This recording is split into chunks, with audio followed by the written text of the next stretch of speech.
Grabe bakbakan niya yung araw na to, ikatlong araw. So ito na yung itsura nung ni-repair dito.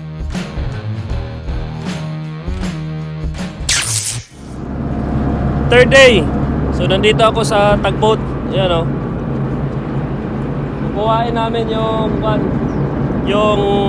punton dito. So, ako yung crew ngayon dito sa tugboat.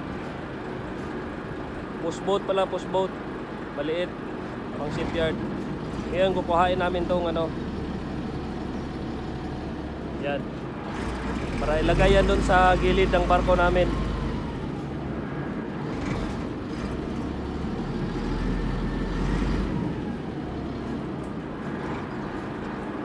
Yun o.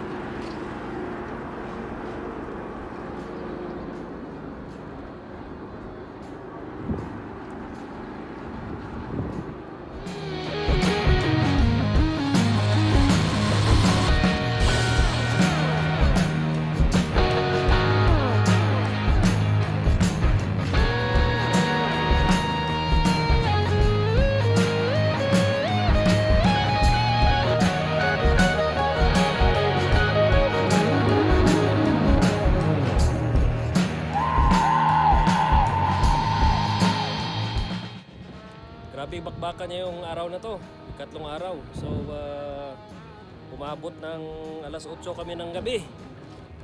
So yung ginawa namin is itong sa shipside sa gilid. Ito yung tinira namin. So papakita ko sa inyo. So yan. So yung diskarte dyan is dalawa yung nagkakatok. Dalawa rin yung sinusundan nila ng primer, katok, grinding, tapos isasanding pa yung nag-grind para medyo flat. So ayan na.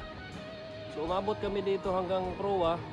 And then ito na yung itsura nung ni-repair dito. Natakpan na nila. Pero lahat is naka-tack weld lang yan. Naka-tack weld lang. Yan. So natakpan na yan. Bukas yan ipo-full weld na ng taga shipyard. So umabot kami dito hanggang proa sa namin, sa pininturahan ng itim, saka sa kinatok. Yan o. So yan yung kinatok namin na huli ngayon. So bukas to be continue yan hanggang doon sa harap, kasi wala na, ubos na yung pintura o. Yan, 2 lata lang yung pintura nila na ship coat. So naubos. Ubos yan, ubos. So kinulang, hanggang dito lang kami. Hanggang dyan lang. Hanggang dyan. So buti nga naubos eh. Kung hindi pa naubos, wala na. Diretso pa to sila hanggang ngayon. Tapos wala pang hapunan. Alas 8 na ng gabi. So bukas diretso yan hanggang doon pa. Paikot doon. So yan. Yan yung mangyayari bukas. So to be continue bukas to. So yan, naspatingan lang yan. Pero meron pang mga sinanding na hindi pa na marami pang kalawang doon. Diyan. So pag alis ng shipyard, itong starboard side, brand new to. Bagong bago to. So yan. O diba? Yan. Itim na siya. Hanggang pupa yan yung naitim namin. Yung napinturahan ng itim. Ngayon sisilipin natin yung ginawa nila dun sa port side. So tingnan natin. Pagkakagdan eh.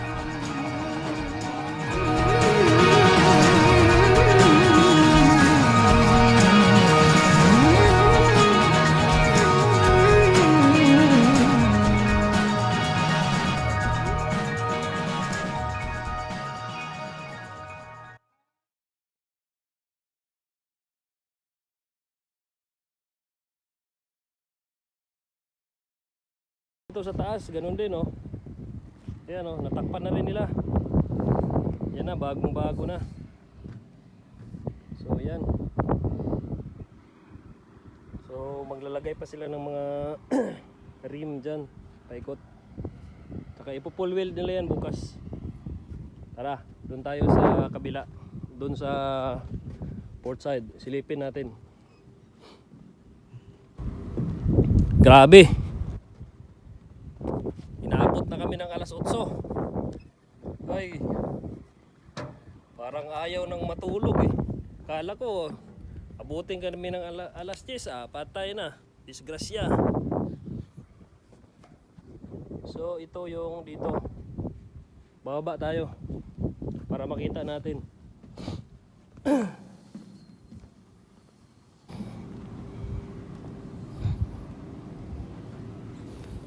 Ayun oh. Yun. So, natakpan nila yung bandang ibabaw. Yun oh. Bandang ibabaw na dali nila. Yan, bandang ibabaw lang. Pero sa baba wala pa. Ayan. Ayos. Andito lang yung mga gamit nila, iniwan nila oh. So itong barko na to, si trial to. Biyernes daw. Brand new, bagong bago. Tapos tadtad ng ano, tadtad ng solar panel yung kanya. Yung hatch cover. Yan.